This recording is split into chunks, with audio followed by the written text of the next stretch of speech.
Olá, meus amigos, a paz do Senhor. É muito bom estar de volta para compartilharmos desse momento tão importante e que pode acrescentar em algo a sua história. Luz para o meu caminho. A nossa proposta é que você possa, à luz da Bíblia, aprender sobre coisas, sobre verdades que podem acrescentar conhecimento e informação para que você tenha uma prosperidade genuína, para que você tenha uma prosperidade baseada em verdades eternas. Mas nós cremos que isso só é possível com a presença do Espírito Santo de Deus. O Espírito Santo é quem abre o nosso entendimento e nos eleva a uma interpretação das coisas em um nível espiritual. Então feche os seus olhos e vamos orar nesse momento, crendo que Ele pode fazer a diferença em tudo que vai acontecer aqui doravante. Deus eterno e poderoso, Pai de toda a eternidade, nós chegamos à Tua presença, Pai, nesse momento, crendo que Tu és o autor e consumador de todas as coisas. Não há absolutamente nada que venha fugir do Teu controle. Pai, abre a nossa mente, o nosso entendimento, fala conosco, Pai, nos deixa transformar pela ministração da Tua palavra, que ela possa frutificar em nossa história, em nossa vida e fazer toda a diferença. Pai, que haja, Pai, uma visão espiritual acerca de tudo aquilo que vai ser ministrado nesse momento. Nós cremos na Tua presença, no Teu amor, na Tua graça e na Tua bondade. Fica conosco, nós te pedimos agora e para todos sempre. Amém. Meus amados, hoje nós queremos começar esse programa fazendo uma pergunta que nós tentaremos te ajudar a responder ao longo desses minutos. Quem é você quando ninguém está olhando? Existe uma frase de Thomas Paine que ele trabalha esse elemento da seguinte maneira: reputação é o que os homens pensam de nós, caráter, o que Deus sabe sobre nós. Isso significa que há uma diferença entre caráter e reputação. Todos dois são importantes para o ser humano, para o indivíduo, mas há uma diferença entre reputação e caráter. Reputação tem a ver com aquilo que nós somos em relação ao grupo social. Reputação é aquilo que as pessoas encontram em nós, na nossa maneira de ser, no nosso comportamento. É o reflexo da nossa conduta em relação às outras pessoas. Já caráter não. Caráter é algo particular, individual. No nosso mundo cristão, caráter é aquilo que eu sou diante de Deus. Então, reputação tem a ver com o social, com o ambiente. E caráter tem mais a ver com aquilo que eu sou diante de Deus. Olha, para essa tarde, eu gostaria de compartilhar com vocês um texto que se encontra no livro de Êxodo, no capítulo 2, versículos de 11 em diante. Ele diz assim: e aconteceu naqueles dias que, sendo Moisés já homem, saiu a seus irmãos e atentou para as suas cargas, e viu que um egípcio feria a um hebreu, homem de seus irmãos, e olhou a um e a outro lado, e vendo que não havia ninguém ali, matou o egípcio e escondeu na areia, e tornou a sair no dia seguinte, e eis que 2 homens hebreus contendiam, e disse ao injusto: por que feres a teu próximo? O qual disse: quem te tem posto a ti por maioral e juiz sobre nós? Pensas matar-me como mataste o egípcio? Então temeu Moisés e disse: certamente este negócio foi descoberto. Ouvindo, pois, Faraó este caso, procurou matar a Moisés. Mas Moisés feriu de diante da face de Faraó e habitou na terra de Midian e assentou-se junto a um poço. Esse texto bíblico nos faz entender que Moisés, mesmo sendo um homem que era uma referência para Deus, mesmo sendo alguém que o Senhor tinha em alta relevância, ele não foi um homem perfeito. Moisés, ele não foi um homem que estava imune ao erro e ao pecado. Outras personalidades bíblicas no Velho Testamento também servem de ponto de referência para a nossa reflexão nesse momento. Por exemplo, nós temos o Davi, um homem segundo o coração de Deus. Davi era alguém que foi escolhido pelo Senhor para governar o seu povo, para unificar a nação de Israel. Até hoje, a bandeira de Israel traz nela consignada a estrela desse rei. Mas há algo de interessante no relato histórico de Davi. É de que em determinado momento a Bíblia nos mostra que Davi praticou algo abominável aos olhos do Senhor. Ele chama ao palácio a Batseba, a esposa do seu general. E ali ele pratica algo inominável. Ele trai a confiança do seu general. Ele engravida a mulher do seu amigo, do seu homem de confiança. Isso é interessante porque, à luz da Bíblia, nós temos uma confirmação da veracidade do texto sagrado.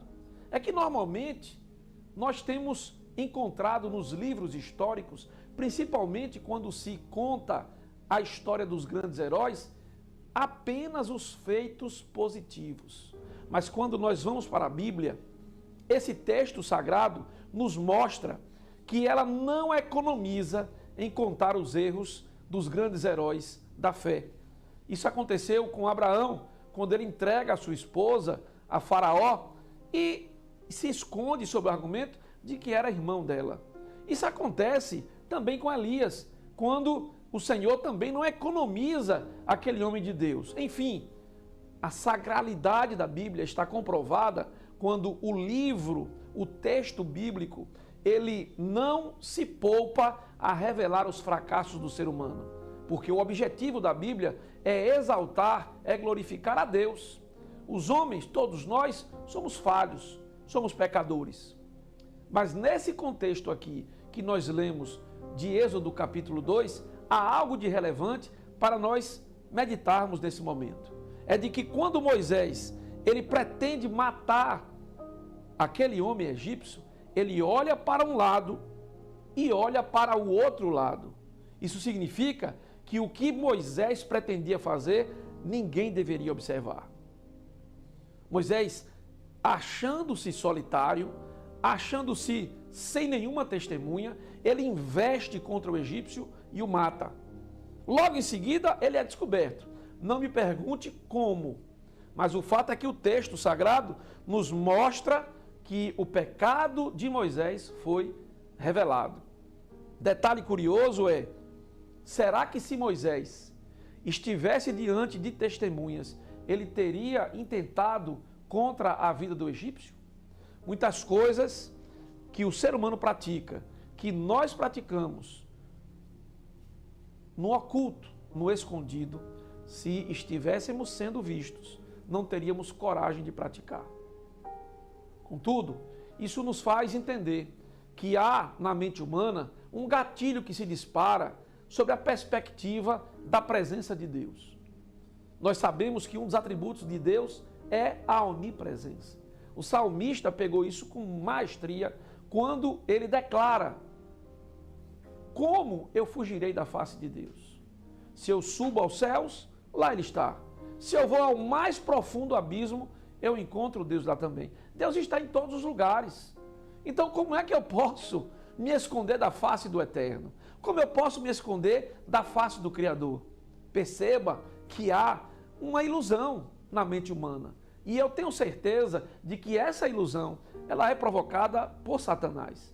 Ele tem a capacidade de nos distrair a tal ponto de que nós achamos que em determinada circunstância estamos sozinhos. E aí é que o nosso caráter é revelado. É na solidão, é quando nós estamos isolados, é quando nós acreditamos que ninguém está nos vendo, que o nosso caráter é revelado. Isso é uma ilusão, como eu disse há pouco, porque na verdade Deus está em todos os lugares. Ele está presente em todos os lugares. Então eu tenho que me preocupar em ter uma conduta e um comportamento que seja elevado, que seja utilizado em qualquer circunstância, na presença de testemunhas ou sem testemunhas, porque o que eu sou é algo que está relacionado com Deus e não com o ser humano. Aquilo que eu pretendo desenvolver enquanto valor individual e pessoal tem que estar relacionado com Deus. Por quê? Porque o caráter é aquilo que você é quando ninguém está te observando. Tem um grande filósofo, um grande pensador do século XIX, Arthur Schopenhauer, que ele declarou o seguinte: os homens mostram seu caráter de maneira mais clara nas trivialidades, nos pequenos detalhes, quando não estão sendo observados. Ora, a Bíblia fala que Elias era um homem sujeito a todos os nossos fracassos, semelhante a nós. Isso está em Tiago 1,17. Moisés, sendo um gigante da fé, também estava sujeito ao pecado. Eu também estou submetido à possibilidade de pecar. Todos nós estamos. A Bíblia fala que não existe um justo sequer. A grande questão é: por que nós mudamos o nosso comportamento e a nossa conduta quando nós estamos em meio a outras pessoas e quando nós estamos sozinhos? Porque nós temos essa capacidade de nos transmudar, de nos transformar. Moisés, para matar o egípcio, ele olhou para um lado e olhou para o outro e observou que não tinha ninguém ali perto. E por isso ele praticou aquele homicídio. Agora eu tenho uma recomendação para você: não viva em função da vigilância das outras pessoas. Não viva em função do olhar de outros homens, porque nós precisamos desenvolver um caráter que seja relacionado diretamente com Deus. Eu não estou aqui negando a necessidade que nós temos de construir uma boa reputação, uma boa fama. Não. A própria Bíblia nos recomenda que nós precisamos ter um bom nome. Provérbios 22:1 nos referencia isso. Mais vale o bom nome do que as muitas riquezas. E o ser estimado é melhor do que a prata e do que o ouro. A boa reputação vale mais do que riquezas. Então, tenham cuidado, porque nós precisamos efetivamente ter uma boa imagem social, uma boa imagem pública. Olha, nós não somos seres solitários. Deus não nos fez para vivermos isolados. Somos essencialmente seres comunitários. Aquilo que eu faço não repercute apenas em minha vida. Quando um filho transgride, a vergonha dele vai para os seus pais. Quando o marido erra, aquilo que ele praticou repercute em toda a sua casa. Quando a esposa resolve trair o seu marido, aquele ato gera consequências familiares. Então é por isso que quando nós estamos em igreja, em comunidade, os santos reunidos, aquilo que eu sou repercute na imagem da coletividade, da comunidade. Isso é importante. Precisamos preservar a nossa reputação e o nosso bom nome. Mas, olha o que Jesus Cristo diz em Mateus capítulo 6, versículo 1. Tenham o cuidado de não praticar suas obras de justiça diante dos outros, para serem vistos por eles. Se fizerem isso, vocês não terão nenhuma recompensa do Pai Celestial. Mateus 6:1. À primeira vista, a recomendação do Mestre amado é: aquilo que eu faço de bom, as minhas obras de justiça, não devem brilhar diante dos homens, diante dos outros, para serem vistos pelos outros. Será que Jesus Cristo está nesse contexto, nessa sua recomendação, nos estimulando a não publicarmos as nossas obras de justiça? Será que o Mestre amado está, na verdade, consolidando aquele pensamento de que eu devo fazer o bem com uma mão para que a outra não olhe, de que eu devo fazer as coisas, as bondades, os gestos de abençoar outras vidas para ninguém nos ver em oculto? Olha, eu acho que não. Eu acho que não, porque no próprio contexto dessa palavra, em Mateus capítulo 5, versículo 16, o próprio Jesus declara: assim, brilhe a luz de vocês diante dos homens, para que vejam as suas boas obras e glorifiquem ao Pai de vocês, que está nos céus. Inicialmente, Mateus 5,16, Jesus diz: a vossa luz deve brilhar diante dos homens. Luz tem a ver com bondade, com gestos de justiça, com uma vida de santidade, com a prática da solidariedade. E Jesus recomenda: façam isso para serem vistos pelos homens, para que o nome de Deus seja glorificado. Já quando eu vou para Mateus 6,1, Jesus diz: faça as coisas, faça as obras de justiça, não para que sejam vistas pelos homens. Ora, parece haver contradição entre um texto e outro. E a gente sabe que na Bíblia não existe contradição. Como eu posso equilibrar, equacionar, harmonizar essas duas recomendações do Senhor Jesus? É simples. Tudo tem a ver com o que está no meu coração. A questão da graça, a questão dessa nova aliança em Cristo Jesus é que tudo começa no coração do ser humano. Naquilo que me motiva a fazer as coisas, nas intenções do meu coração. Vejam que o que Jesus Cristo está dizendo é o seguinte: se o teu coração é bom, se você realmente ama ao próximo, se você sente a dor da fome, se você sente a dor da sede do seu irmão e você deseja ajudá-lo, faça isso com alegria e mostre para as pessoas esse coração misericordioso e bondoso. Não há nenhum constrangimento em você revelar as suas boas obras se elas emanam de uma boa vontade, de um coração puro, de um coração realmente marcado pelo amor de Deus. A grande questão é a hipocrisia. É quando você faz gestos de justiça, não porque você tem um coração puro, não porque você tem um coração bondoso, mas você faz aquilo para alimentar valores, desejos egoístas, para que você possa crescer em uma carreira política, para que você possa ganhar os holofotes, conseguir mais seguidores nas redes sociais. Se o seu desejo é um desejo egoísta, vaidoso, egocêntrico, não pense que Deus está nesse negócio. É melhor você não fazer. Mas se o seu coração é um coração bem intencionado, você realmente quer fazer o bem, ocupe a sua posição na sociedade. Declare para as pessoas o que você está fazendo, porque você é uma referência de Deus aqui na terra. O seu coração é a representação dele entre nós. Dá para entender a diferença? Então, a grande questão aqui é: a nossa boa reputação tem que ser vista, até porque nós podemos cair numa cilada do diabo. É de abrir mão dessa posição na sociedade em favor daqueles que são egoístas, maldosos, mal intencionados, e esses daí passarão a ser a referência social, quando na verdade você deve ser essa referência. Quando você, que representa Cristo aqui na terra, quando você, que é a imagem de Deus aqui na terra, deve ocupar esse espaço. Então, se o teu coração está bem intencionado, se o teu objetivo é glorificar a Deus, faz com alegria. Não tenha medo de mostrar para as pessoas o que está no teu coração. Mas se o teu coração é egoísta, há algo de Deus para você nessa tarde. É melhor você não fazer nada disso, porque não há nenhum mérito diante do Eterno. Não há nada de bom que exija qualquer tipo de recompensa espiritual.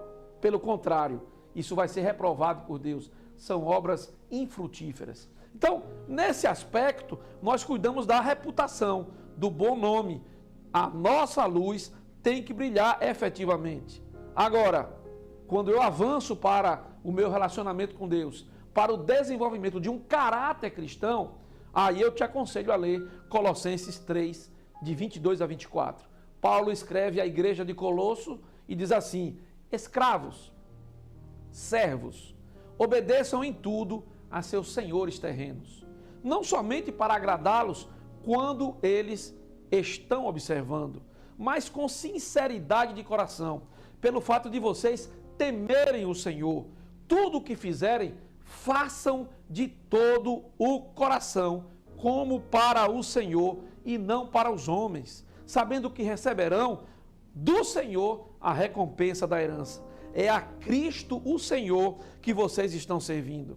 Repare na frase, não somente para agradá-los, quando eles estão observando. Indica que aquilo que o cristão faz não deve ser diferente com a presença de alguém ou com a ausência de alguém, porque nós fazemos para glorificar a Deus. Isso é a integralidade do Evangelho. A palavra da cruz, a graça de Deus, nos inunda de tal modo que a nossa vida agora não é uma vida centrada em mim mesmo, mas na glória de Deus. O Evangelho é integral. O Evangelho não é apenas um discurso religioso. O Evangelho não é uma prática de igreja, não é uma prática congregacional. Pelo contrário, o Evangelho é poder de Deus para transformar tudo aquilo que eu sou. A minha maneira de ser, a minha maneira de pensar, a minha maneira de me comportar. Evangelho é paixão. Evangelho é sentimento em relação a Cristo. Então, tudo que eu faço, isso que eu estou fazendo aqui agora, o que você deve estar fazendo em sua casa, no seu trabalho, na rua, é para a glória de Deus. Então, faça da melhor maneira possível, porque o nome de Deus vai ser glorificado em sua vida. Ora, nós temos um exemplo de caráter cristão, que naquela época era um caráter direcionado a Deus, era um caráter direcionado ao eterno. Isso está no Velho Testamento, na figura de José. José na casa de Potifar. Gênesis 39, versículo 7 em diante, nos mostra o momento em que a esposa de Potifar tenta seduzir José a deitar-se com ela. Diz assim o texto sagrado: e depois de certo tempo, a mulher do seu senhor começou a cobiçá-lo e o convidou: venha, deite-se comigo. Mas ele se recusou e lhe disse: meu senhor não se preocupa com coisa alguma de sua casa, e tudo o que tem deixou aos meus cuidados. Ninguém desta casa está acima de mim. Ele nada me negou, a não ser a senhora, porque é a mulher dele. Como poderia eu, então, cometer algo tão perverso e pecar contra Deus? Assim, embora ela insistisse com José dia após dia, ele se recusava a deitar-se com ela e evitava ficar perto dela. Um dia, ele entrou na casa para fazer suas tarefas e nenhum dos empregados ali se encontrava. Ela o agarrou pelo manto e voltou a convidá-lo: vamos, deite-se comigo. Mas ele fugiu da casa, deixando o manto na mão dela. Esse texto é um recorte exemplificativo perfeito do que deve ser o caráter do homem de Deus, da mulher de Deus. José encontrava-se nesse contexto aqui, sozinho com a esposa de Potifar. Não havia na casa nenhum dos empregados de Potifar. Ele poderia, isoladamente, sorrateiramente, deitar-se com a mulher. Mas ele não tinha satisfação a dar apenas a Potifar, mas ao próprio Deus. É isso que ele argumenta. Ou seja, aquilo que ele fazia, ele não fazia apenas para honrar Potifar, ele fazia para honrar a Deus com aquilo que ele era. E tem um detalhe curioso aqui, e o texto sagrado é revelado. A grande temática desse texto é: o que eu faço quando ninguém está me observando? Não havia nenhum observador ali. Talvez José tivesse algum desejo sexual em relação àquela mulher, e por isso mesmo ele fugiu. Eu acredito que ele não fugiu apenas da mulher, ele fugiu da possibilidade de ele ser seduzido, de ele deixar-se encantar e acabar caindo nessa tentação. José foge dele mesmo, das suas fraquezas humanas. Tem vezes em que você deve fugir do mal, tem outras oportunidades em que você deve fugir da aparência do mal, mas o mais importante é você saber o que está no seu coração. Não brinque com o pecado. Tem gente que brinca com o pecado, que acha que existe um pecado de estimação ali. Eu estou no controle, eu estou no domínio. Eu quero te dizer uma coisa: se você vacilar, esse pecado vai te dominar e você vai acabar caindo nessa tentação. A melhor coisa que você faz é fazer como José: foge do pecado. Se tem alguma brecha na sua personalidade, se tem alguma brecha no seu caráter, foge do seu pecado. Fecha a brecha. Isso é desenvolver um caráter cristão. Isso é você praticar uma conduta que busca a santidade na sua relação com Deus. É isso que o texto deixa bem claro e bem reservado. Não brinque com o pecado. Provérbios capítulo 6, versículos 27 e 28, diz assim: pode alguém colocar fogo no peito sem queimar a roupa? Pode alguém andar sobre brasas sem queimar os pés? Não brinca com o pecado, porque um dia esse pecado com certeza vai te consumir, ele vai te seduzir, ele vai te derrubar. Foge do mal, foge da aparência do mal e Deus vai te dar vitória. Lá em Gênesis, capítulo 16, versículo 13, nós nos deparamos com uma declaração sagrada. Deus é o Deus que tudo vê. Deus é o El Roi, é aquele que observa todas as coisas. E um detalhe curioso, Deus observa não apenas porque Ele quer observar, Deus observa porque Deus é amor, mas esse Deus também é justiça. E não há nada, absolutamente nada, que fique pelo tempo inteiro encoberto. Em um determinado momento, ou hoje, ou mais adiante, ou na eternidade, tudo aquilo que é feito em oculto será revelado. Então, cuidado com o que você faz em segredo. Existe um texto no livro de Apocalipse que é bastante revelador, quando o anjo mostra a igreja de Tiatira.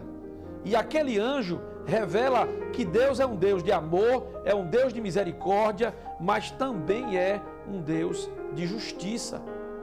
Está escrito isso aí em Apocalipse, capítulo 2, versículos de 18 em diante.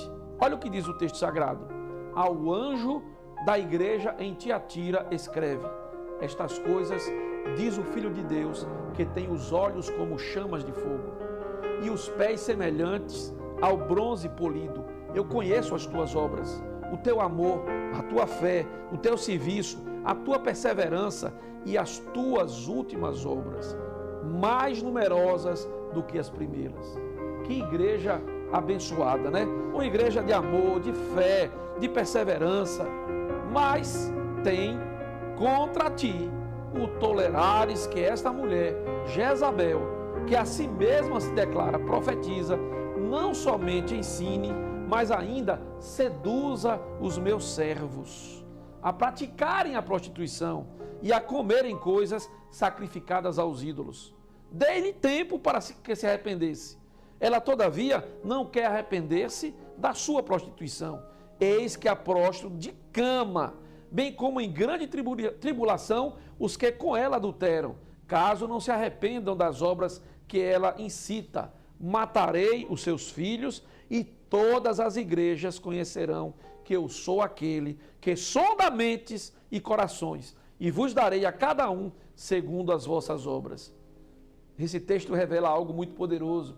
Deus sonda a nossa mente. Deus sonda os nossos corações. E não há nada em oculto que Ele não consiga penetrar. Deus está em todos os lugares. Ele tem olhos como chamas de fogo. Ele está observando tudo. Mesmo que nós estejamos diante de uma estética religiosa, mesmo que nós estejamos construindo uma reputação social louvável, coisa linda, canta bonito, prega bonito, dirige bem a igreja, tem muitas amizades, faz distribuição de cestas básicas, é alguém bem relacionado na sociedade. A grande questão é, e o seu caráter? E a sua relação quando ninguém está vendo com Deus? Você busca uma integridade na solidão? Porque Deus está observando. E olha, Ele está te dando uma chance. Ele está te permitindo se arrepender desse pecado, dessa prática pecaminosa. Eu não sei o que é, mas todos nós temos momentos de intimidade, em que a nossa mente viaja. E eu te aconselho a ter uma mente segundo a mente de Cristo.